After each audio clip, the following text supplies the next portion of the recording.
Next to, of course, God America I. Next to, of course, God America, I love you, land of the pilgrims, and so forth. Oh, say, can you see by the dawn's early, my country 'tis of centuries come and go, and are no more. What of it? We should worry in every language, even deaf and dumb. Thy sons acclaim your glorious name. By gory, by jingo, by gee, by gosh, by gum. Why talk of beauty? What could be more beautiful than these heroic, happy dead, who rushed like lions to the roaring slaughter? They did not stop to think, they died instead. Then shall the voice of liberty be mute? He spoke, and drank rapidly a glass of water. By E. E. Cummings. After 50 years. Her house is empty, and her heart is old, and filled with shades and echoes that deceive. No one save her, for still she tries to weave, with blind bent fingers, nets that cannot hold. Once all men's arms rose up to her, 'tis told, and hovered like white birds for her caress. A crown she could have had to bind each tress of hair, and her sweet arms the witch's gold. Her mirrors know her witness, for there she rose in dreams from other dreams that lent her softness as she stood, crowned with soft hair. And with his bound heart and his young eyes bent and blind, he feels her presence like shed scent, holding him body and life within its snare. By William Faulkner. Undone Song at Neap Tide. When the sun and moon were in a quadrature, when the garden had become a wilderness, and the clock refused to strike, when the old year died, and the sand walked into the sea with the neap tide, when you had been too long away, and your old snow-blue footprints clotted and hesitated in the clay, when the worry of this undone song unsung so long, so loud my head I went inside and under to let the flood run free. By Kathryn Starbuck. After filing for divorce. Your paperwork in, it's like the morning after a party. The shaken survey of damage, a waste of bottles where there was laughter. It all seems so much more than you can manage. The accusing cups and stubbed-out cigarettes. The sun assaulting the window, your throbbing head. It's not enough to face your own regrets, though they're coming back fast, the things you said. Because someone's trailed bean dip across the table. Someone's ground salsa in the rug with his shoe. So you start to clean, as much as you are able, and think how far those hours have fled from you. Before the hangover and your sour tongue, when you felt lovely and infinite and young. By Chelsea Rathburn. Seed. In first grade, you met Squanto, nearly naked and on his haunches, showing those thick-headed pilgrims how one must plant fish to grow maize. And in autumn, you dove into the lobotomized pumpkin, into the gooey pulp and seeds, raising a clump like a slimy chandelier from the Titanic. And now, in late summer, daughter, you smile, holding a ripe watermelon, cut in half, exposing the black seed within its bright red heart. Your melon. How proud you are to think you grew this delicious thing all on your own. By Kathleen Driskill. Fireflies. In the dry summer field at nightfall, fireflies rise like sparks. Imagine the presence of ghosts flickering, the ghosts of young friends, your father nearest in the distance. This time they carry no sorrow, no remorse. Their presence is so light. Childhood comes to you, memories of your street in lamplight, holding those last moments before bed, capturing lightning bugs with a blossom of the hand, letting them go. Lightness returns, an airy motion over the ground. You remember from Ring Around the Rosie. If you stay, the fireflies become fireflies again, not part of your stories, as unaware of you as sleep, being beautiful and quiet all around you. By Marilyn, Kallet. Audubon at Oakley Plantation.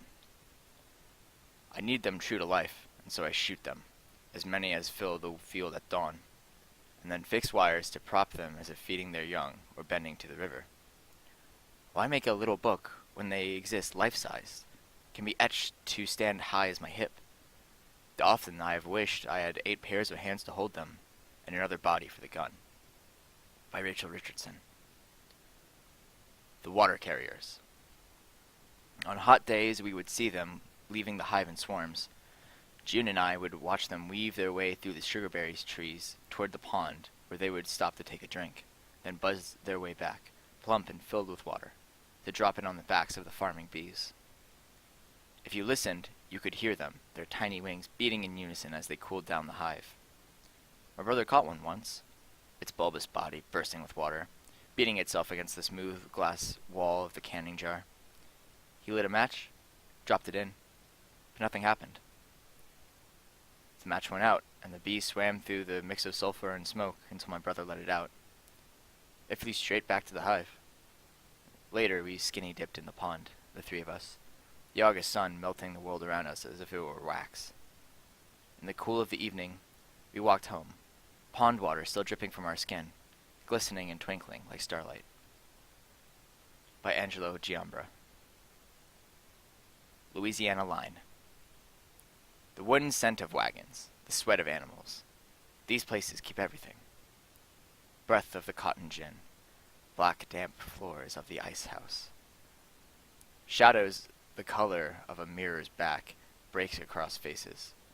The luck is always bad. This light is brittle. Old pale hair kept in a letter. The wheeze of porch swings and lopped gates seeps from new mortar.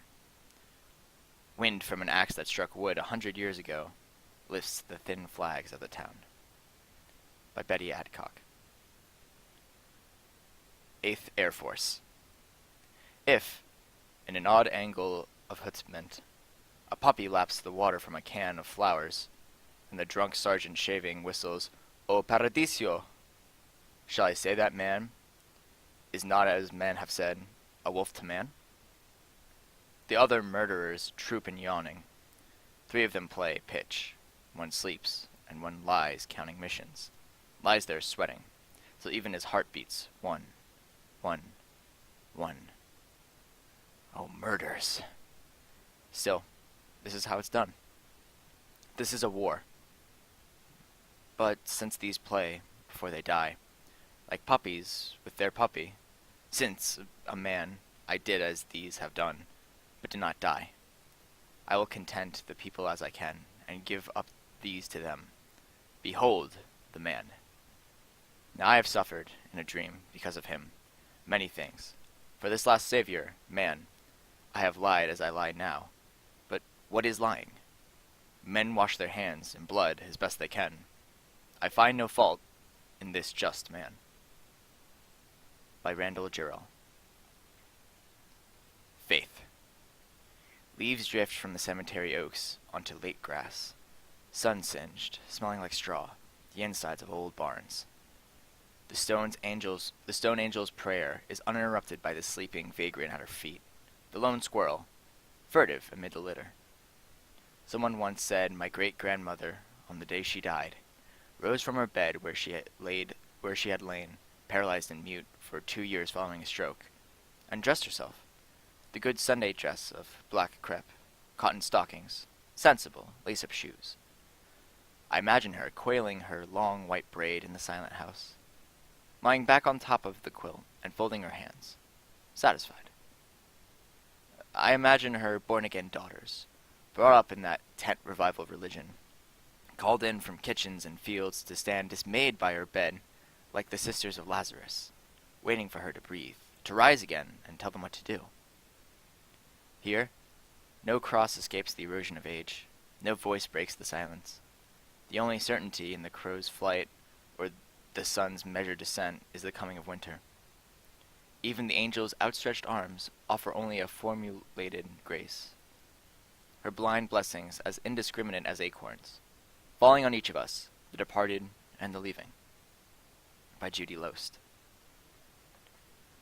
Theories of time and space.